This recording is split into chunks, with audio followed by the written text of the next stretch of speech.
Les affaires publiques n'ont plus de secret pour lui. Les vrais enjeux. Les vraies questions. Cube Radio. Cube Radio.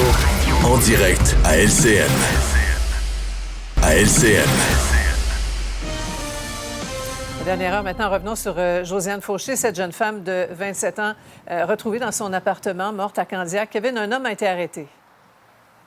Oui, il s'agit de David Totard, âgé de 38 ans. C'est son ex-conjoint, Sophie. Il a été arrêté cet après-midi par les enquêteurs de la Sûreté du Québec. Il a comparu par visioconférence cet après-midi au palais de justice de Longueuil. Il est accusé de meurtre au 2e degré. Je vous rappelle que des gens s'étaient inquiétés de l'absence de Josiane hier au travail. Les policiers ont trouvé le corps inanimé dans son logement. Et selon l'agence QMI de Maxime Delan, elle aurait été poignardée et ensuite enroulée dans un matelas. Depuis les dernières minutes, on voit un peu plus de mouvement de la part des enquêteurs de la Sûreté du Québec sur place, comme si c'était bientôt la fin de la scène de crime qui sera peut-être bientôt levée. Donc, je vous rappelle, Sophie, un homme de 38 ans a été finalement arrêté. C'était le fameux témoin important qui a été interrogé toute la journée par les enquêteurs des crimes contre la personne de la Sûreté du Québec. Eh bien, cet homme de 38 ans, David Tota, eh bien, c'était l'ex-conjoint de Josiane Fauché. Voilà. Merci pour ces informations de dernière heure, Kevin. Ouais, maintenant, de la grande et rare visite chez nous, le jeune premier ministre français Gabriel Attal entame une visite de 3 jours au Canada. On le verra à Montréal et à Québec, mais il commence à Ottawa. De quoi alimenter les réflexions et analyses de nos collègues. Mario, Emmanuel et Paul sont avec nous. Bonsoir à vous trois. Bonsoir, Sophie. Bonsoir. Bonsoir. Alors, on se rappelle 2018, le président Macron qui était au sommet du G7 dans Charlevoix. D'abord, pourquoi cette visite de Gabriel Attal? À Ottawa, là, il sera question, on imagine, la guerre en Ukraine, du dossier de libre-échange, qui est d'ailleurs qui est bloqué au Sénat en France. Hein? Bien, c'est ça. Moi, je pense que la visite du côté de Québec, elle est attendue depuis longtemps parce qu'il y a des visites à chaque 2 ans. Elle a été reportée à maintes fois pour plein de raisons. Donc, il était dû, comme on dit. Ceci étant dit, on vient d'avoir un vote quand même assez surprenant, tranchant, lourd de conséquences du côté du Sénat qui rejette l'accord de libre-échange Canada-Europe. Donc, ça devient important, je pense, pour la France de venir rassurer l'allié canadien sur ce front-là. La réalité, c'est que ce vote-là ne signe pas l'arrêt de mort de l'accord de libre-échange Canada-Europe, mais ça lui donne du plomb dans l'aile.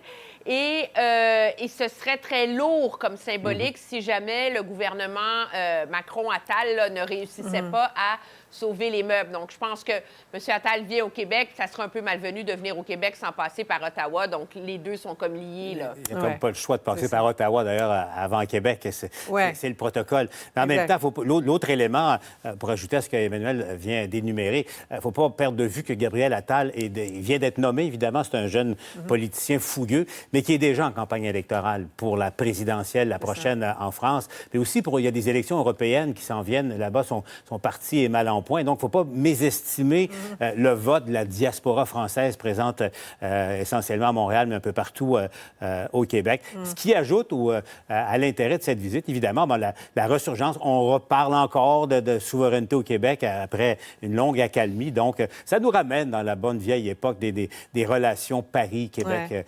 Ottawa. Ça va être intéressant aussi dans la nouvelle génération, M. Saint-Pierre Plamondon, M. Attal, la grande jeunesse. Enfin, il vient donc ensuite au Québec. La dernière présence française du genre, avec discours à l'Assemblée nationale et tout, ça remonte à Laurent Fabius en 84. Et là, les ténors du gouvernement... J'étais là, Sophie. J'étais là. On n'en doute pas une seconde, Paul. On écoute. On revient.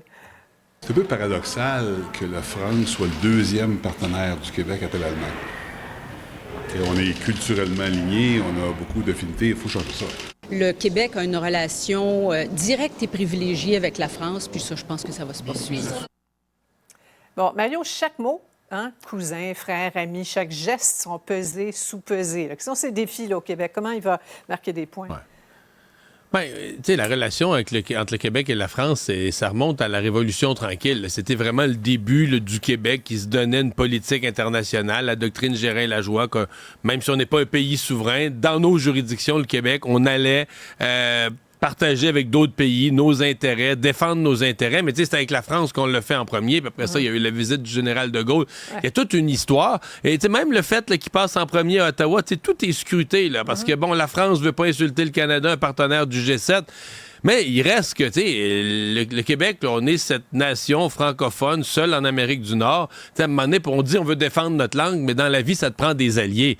Et tu sais, si on produit des choses bien concrètes, on produit un livre là, au Québec. Ben, tu sais, si tu veux en vendre, si tu es un marché de Français qui sont des acheteurs potentiels, tu produis un outil éducatif. Tu sais, il y a vraiment un intérêt pour le Québec à avoir ces échanges là, très, très, très soutenus avec la France et qui commencent au niveau politique. C'est ça. Il n'y a pas que les échanges économiques. Effectivement, il y a la francophonie, la langue commune et tout et tout. Évidemment, une visite qu'on va couvrir de long en large sur nos plateformes, à suivre en soirée notamment. On s'en reparle abondamment demain. Maintenant, une grosse journée pour le premier ministre Trudeau qui témoignait devant la Commission sur l'ingérence étrangère. Que savait Justin Trudeau? Un extrait. La seule façon sûre de s'assurer que je suis informé d'un enjeu prioritaire, c'est jamais juste de me glisser une note que peut-être je lirai, peut-être que je n'aurai pas le temps de lire. La seule façon de garantir ou de s'assurer que je reçois les informations nécessaires, c'est de me donner un briefing en personne. Bon, Paul, il a clarifié les choses. Tu retiens quoi, toi? Bien, parce que les questions sont assez simples, là. Qui savait quoi? À quel moment et qu'est-ce qui a été fait subséquemment.